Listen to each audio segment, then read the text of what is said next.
السلام عليكم ورحمة الله وبركاته. إن الحمد لله نحمده ونستعينه ونستهديه ونستغفره ونتوب إليه ونتوكل عليه ونعوذ بالله من شرور أنفسنا وسيئات أعمالنا من يهده الله فلا مضل له ومن يضلل فلا هادي له.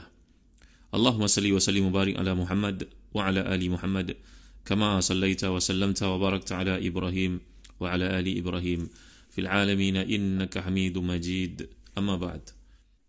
Muslim-muslimat rahmati dan dikasihi sekalian, kita berada pada ayat yang ke-32 dari surah Yusuf. Bagi tuan-tuan perempuan muslim-muslimat yang memiliki tafsir Ibn Katsir, tolong buka jilid yang keempat, muka surat 569. A'udzubillahi minasyaitanir rajim. Qalat fadhalikunna alladhi lumtunnani fi wa laqad rawattuhu 'an nafsihi fasta'sam wala illam yaf'al ma amuru la yusjananna wa la yakuna minas saghirin. Sadaqallahul azim. Wanita itu berkata, itulah dia orang yang kalian cela aku kerana tertarik dengannya, dan sungguhnya aku telah menggoda dia untuk menundukkan dirinya kepadaku, akan tetapi dia menolak. Dan sungguhnya jika dia tidak mentaati apa yang aku perintahkan kepadanya, nescaya dia akan dipenjarakan dan dia akan termasuk golongan yang hina. Jadi muslim-muslimat rahmati dan dikasihi sekalian, para undangan yang datang dalam program orang perempuan yang kaya itu, dan kita telah jelaskan sebelum ni bahawa perempuan ini berada dalam kedudukan sosial, keluarga, kekayaan, kedudukan yang tinggi, maknanya terhormatlah. Terbukti bukan saja dengan ada bantu-bantu yang melayani mereka, melayani seisi rumah, begitu juga para tamu. Dan saya telah terangkan kepada tuan-tuan bagaimana tempat duduk mereka yang disebut mutaka'ah sebelum ini, yang memahaminya dalam arti hidangan atau makanan yang kena dipotong. Ada yang memahaminya sebagai buah-buahan, nak menunjukkan bagaimana enaknya, bagaimana santainya, bagaimana eksklusifnya kedudukan orang yang datang bersandar di bantal yang tebal. Dan saya telah terangkan kepada tuan-tuan berpadukan kepada hadis bagaimana itikaf ini satu duduk yang tidak disukai oleh Rasulullah sallallahu alaihi wasallam. Dalam hadis yang dikumpulkan oleh Al-Imam Al-Baydawi dalam tafsirnya, iaitulah dalam sebuah hadis bagaimana Rasulullah SAW tidak menyukai orang yang duduk dalam keadaan duduk itikaf.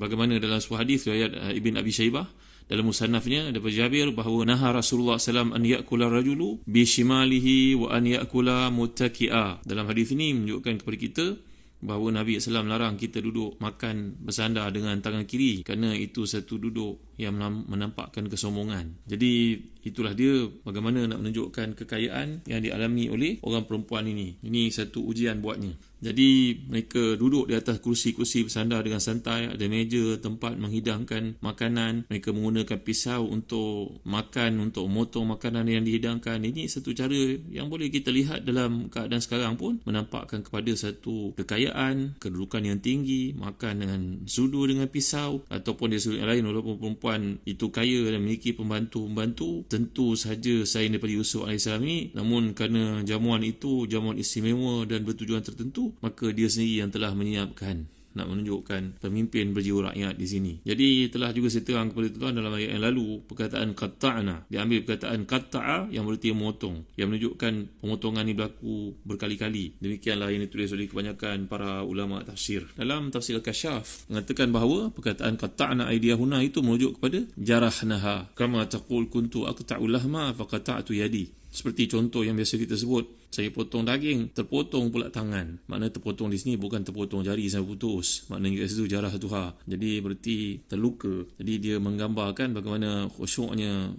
menuntun akan pribadi yang unggul, yang anggun, yang hebat itu Nabi Yusuf AS, sehingga mengakibatkan terpotong jari sendiri, terluka jari sendiri pun tak perasan. Kemudian saya juga telah terangkan kepada tuan-tuan dalam ayat yang lalu berkenaan penggunaan Allah Subhanahu Wa Taala bila Allah menyatakan hasyalillah.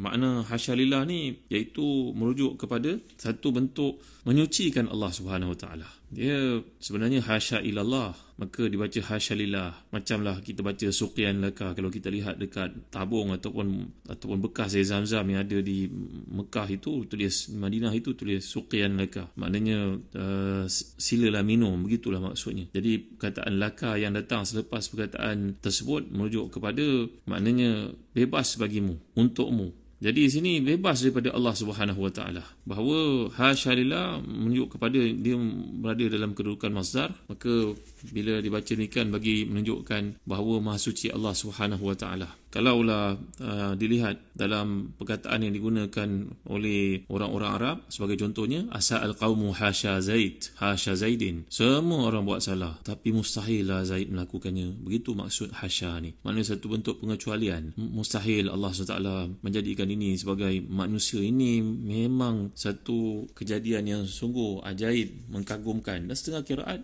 membaca di situ bukan ma hadza bashara, tapi dibaca ma hadza bishira. Bishiran ni maknanya kalau dibaca bishiran, ma hadza bishiran, ini menunjukkan ini memang tak patut jadi hamba, kerana syiran ni datang perkataan ishtara, yashtari. Maka ma hadza bishiran, ada kiraan yang baca seperti itu. Contohnya qiraah dalam lugah Tamim merujuk kepada ini bukan hamba ni, takkanlah ini hamba yang dibeli oleh Aziz Misr yang diberi kepada isinya untuk jaga. Bukan, ini tentu bukan yang dia beli dulu kan. Jadi inilah nak menunjukkan kepada Jamal Ar-Ra'iq wal Kamal Al-Fa'iq wal Ismatil Balighah, nak menunjukkan kepada kehebatan yang ada pada Nabi Yusuf AS itu, kesempurnaan yang luar biasa dan juga ismah yang telah Allah jadikan untuk baginda sehingga disifatkan seperti malaikat. Dan saya terang kepada tuan-tuan dalam tafsir Mafatihul Ghaib oleh Al-Imam Al-Faqrazi bahawa ketika beliau menjelaskan perkataan yang disebut di situ, maknanya bila perempuan itu mengatakan ma hadza bashara, kalau dibaca basharan, in hadza illa malakun karim, ini merupakan malaikat yang Allah jadikan. Maka ini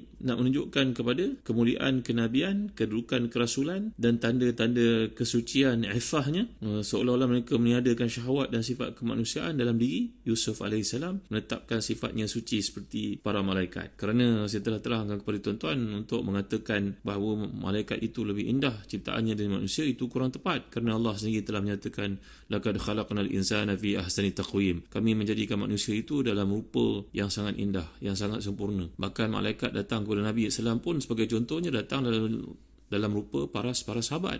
Sebagai contohnya datang dalam rupa Dihya Al-Kalbi. Ini merupakan seorang sahabat yang sangat handsome, kacak. Jadi untuk mengatakan bahawa penciptaan malaikat itu lebih indah daripada manusia, kata-kata ini boleh dipertikaikan seperti yang disebut oleh Al-Imam Muhammad Ali Asy-Syaukani dalam tafsirnya Fathul Qadir. Baik, muslim-muslimat rahmati dan dikasihi sekalian, dalam ayat 32 ini, bahawa bila para undangan mula menyedari bahawa mereka telah melukai jari mereka sendiri dan terpesona dengan Yusuf, tak jelas apa yang dilakukan Nabi Yusuf pada masa itu. Tapi yang jelas adalah sifat tuan rumah, dia telah berjaya menunjukkan kepada para tamu bahawa apa yang terjadi dirinya sekarang terjadi pula pada mereka. Lebih teruk lagi, sampai terpotong jari. Dan itu dia tidak perlu malu. Bahkan dengan sombong, dengan bangganya dia berkata, qalat fadhalikunna alladhi lumtunnani fi walaqad rawatuhu an nafsihi fasta'sam. Maka itulah dia orang yang kamu cela aku kerananya.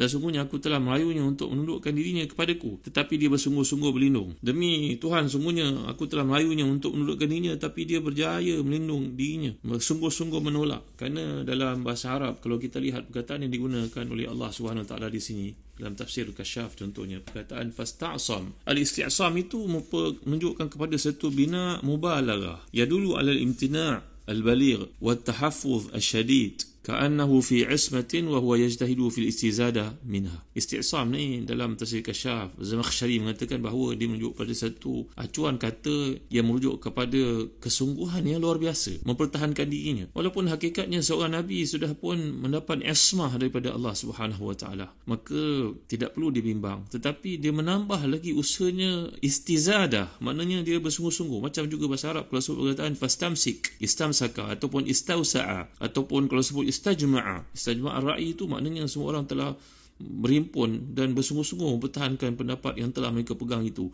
Kalau sebut istafhala syarru, istafhala atas wazan yang sama, iaitu istaf'ala, ini istamsaka, ista'sama, ia merujuk kepada kesungguhan. Kalau sebut istafhala syarru dalam mu'jam, dalam ilmu ma'ani sebagai contohnya, merujuk kepada telah bermaharajalela kejahatan, istafhala. Jadi menggunakan perkataan ista'sama ini adalah menunjukkan bayan lima kana min Yusuf alaihissalam, bahawa Nabi Yusuf telah pun berusaha bersungguh-sungguh dan dalam masa yang sama dia mendapat perlindungan daripada Allah Subhanahu Wa Taala. Jadi perkataan ista'samah ni telah cukup untuk menampakkan terpeliharanya, terlindungnya Nabi yang mulia ni dari segala kata-kata yang datang dalam bentuk hasyu, kata-kata yang melampau dan juga tidak patut, yang telah kita lihat tergelincirnya sebahagian para ulama tafsir, iaitu mengatakan sampai melihat ayahnya datang dalam satu bayangan, menggigit jarinya, menegurnya atas perbuatan yang hampir-hampir dia terjebak melakukannya. Ini semua perkara yang tidak patut disebut dalam hak seorang Nabi. Tuan-tuan hati dan dikasihi sekalian, dalam sebuah hadis Nabi SAW mengajar kita untuk berdoa kepada Allah SWT.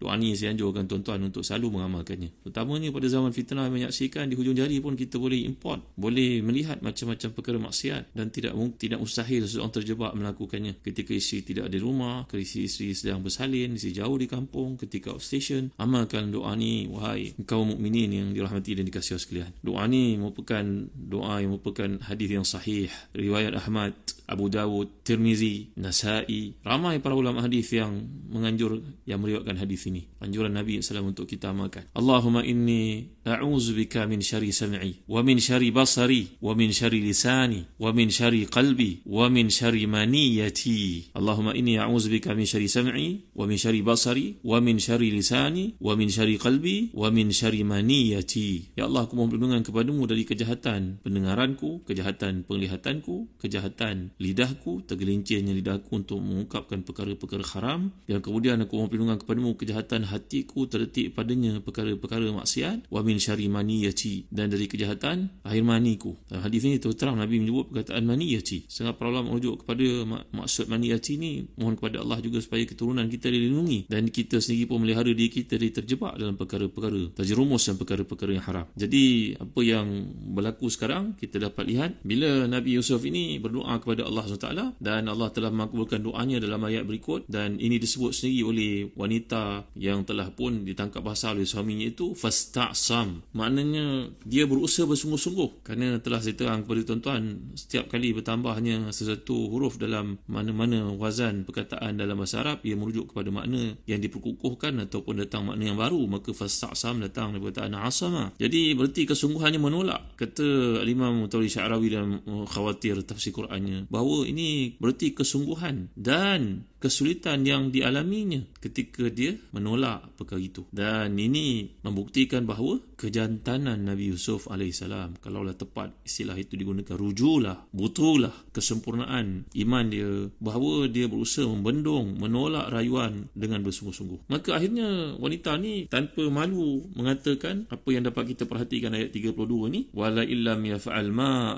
amuru la yusjananna wa la yakuna minas saghirin. Ni adalah kata-kata yang digunakan oleh Zulaikha ataupun Ra'il ini, iaitu niatnya daripada awal lagi, kalau dia masih berdegil dan tidak mahu mendengar kata-kata perempuan ini, maka dia akan dikenakan hukuman, iaitu dipenjarakan. Kata tersebut kalau kita lihat menggunakan apa yang dinamakan oleh pakar-pakar bahasa nun at-taukid, la yusjanan. Ni merupakan nun taukid saqila, ada nun taukid khafifah, ini saqila, bahawa merujuk kepada menghuraikan niatnya, bahawa dia dengan bersungguh-sungguh akan memastikan bahawa penghujung pada perjuangannya itu adalah memenjarakan Yusuf. By hook or by crook, dia mesti kenakan tindakan itu kepada Yusuf, kerana Yusuf enggan. Jadi bila kita lihat sedang dia menghuraikan niat itu untuk menghina, dia tidak menggunakan nun tersebut, iaitu lihat dalam laras bahasa ni perbezaan yang ada bila Allah Taala menyebut kepada kita, wala illam yaf'al ma amuru la yusjanan wa la yakuna minas saghirin. Di sini ada dua nun taukid, bahawa dia merujuk kepada